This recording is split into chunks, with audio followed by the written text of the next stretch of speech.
Here's our video notes on liquids. First of all, we have some prior knowledge on liquids. They're able to flow, they are able to change shape, they are not compressible, and the total volume field stays the same.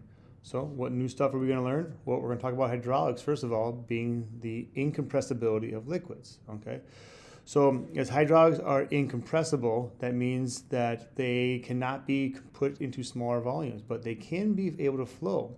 This allows us to transfer the force and to amplify that force. We do lose distance though.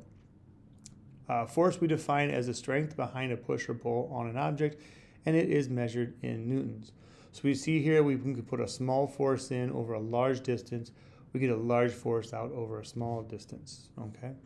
The equation for that is that force is directly proportional to the surface area of the hydraulic piston. So when two pistons are linked to each other, the pressure is transferred from one piston to the next, and the surface area is different. That will create a different amount of force. So in this scenario here, we see that the force divided by its surface area has to equal any new force divided by its surface area. So if our input force is 10 newtons over an area of 1 centimeter, and we have an area of 4 centimeters coming out, we get 40 newtons, or basically 10 divided by 1 is the same as 40 divided by 4, or it's a multiplied force of 4. Okay. Here are two practice problems we did in class, and the results for that, and the results for that one. You can pause and look at those. The second topic we talked about was surface tension. So why do belly flops hurt so much? Okay. So first of all, there's this thing called intermolecular forces, which are attractive forces between molecules that causes cohesion, which is basically things stick together. In the middle of liquid, we see that everything is balanced and pulling in all directions, but at the surface, all the force pulls down and outwards. So it pulls down into outwards. That creates what's called as a surface tension layer, which is a strong layer at the top because of that tension. It hardens that part of the liquid. Thus, belly flops hurt more because we hit that hard layer and it hurts. Okay. Now, the stronger the intermolecular force, we call that IMF, the more the surface tension is on the liquids. Water tends to have a really high surface tension. Okay. So because water has a high surface tension, anytime we put things in water, we feel that effect. Okay. Now, the result of surface tension in our world, we get bubbling, okay? Without surface tension, we would not get raindrops, we would not get bubbling on car surfaces, your deck surfaces, leaves, that kind of stuff. It also creates the separation between oils and waters, and little animals can walk on top of that surface tension layer, and of course, that's why belly flops hurt more. Now, the next topic is viscosity. Okay, so if something is viscous or has a viscosity to that. So viscosity we define as the resistance to flow. So how hard is it to flow?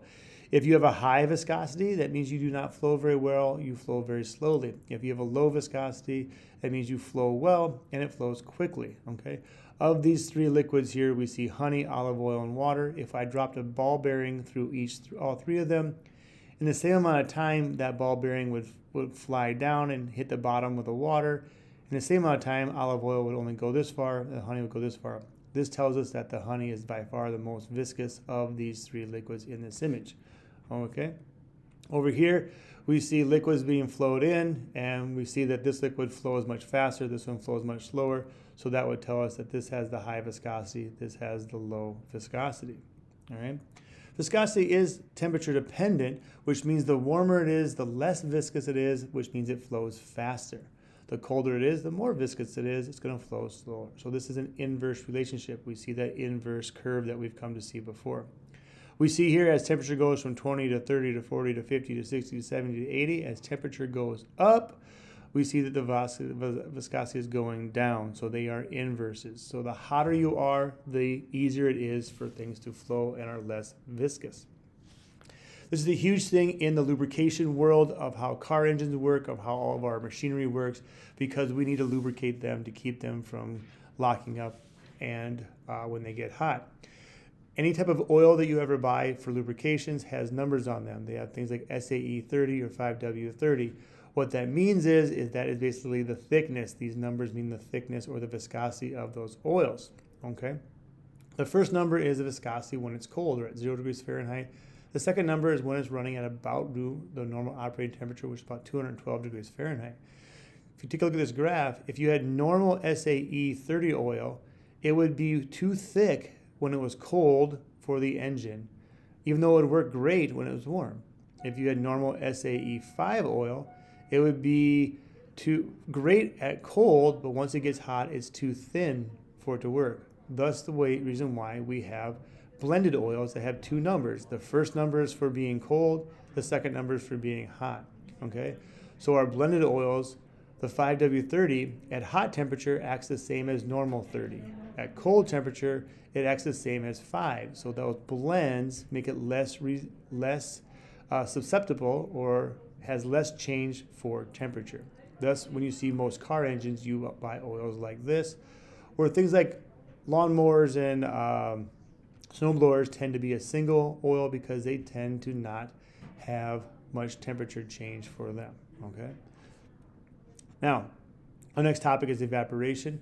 So why do liquids evaporate at temperatures below their boiling points? Okay, so we know we can boil liquids off and get steam, but we get things to evaporate when they are below the boiling point. Okay, and we call that evaporation.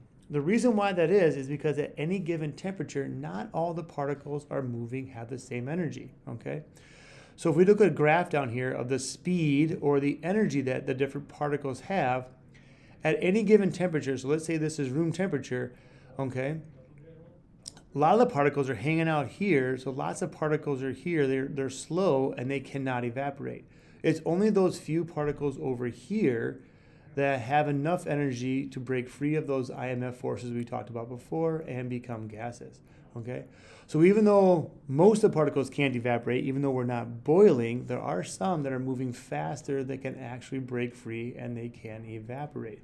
That is why evaporation can occur at any temperature, because even though it may be colder than the boiling point, there are some particles inside there that are moving fast enough to become gases or evaporate. Now, this is temperature dependent. So if we want things to evaporate faster, we sure can. We just need to change the temperature.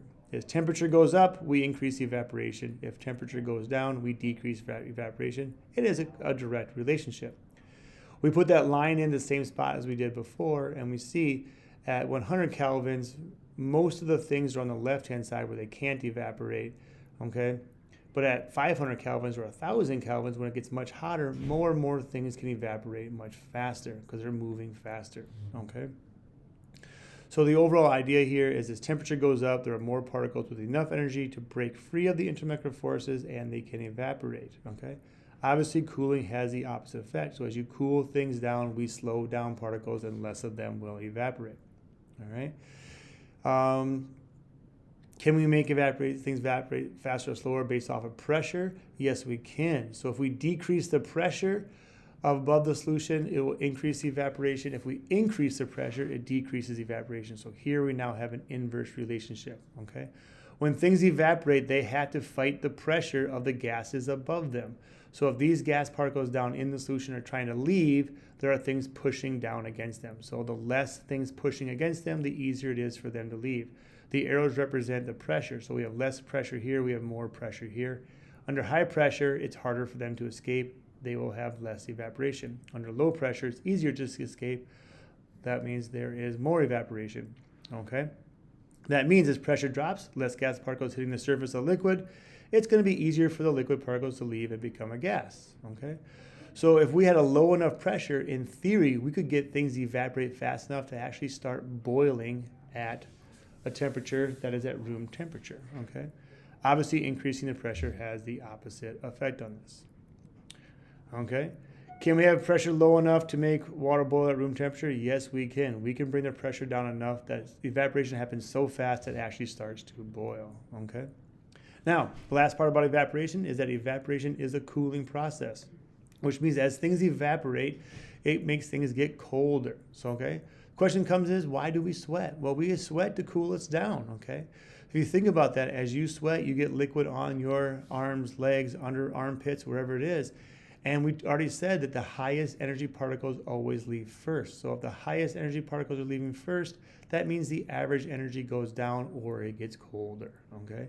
So if the highest particles evaporate first, then we end up having less energy overall and we get colder, okay? Only those high energy particles we see here are evaporating. The low energy particles stay on your skin. They stay as a liquid there that does not evaporate away. Thus, as we sweat, the liquid on our skin evaporates and it cools us down.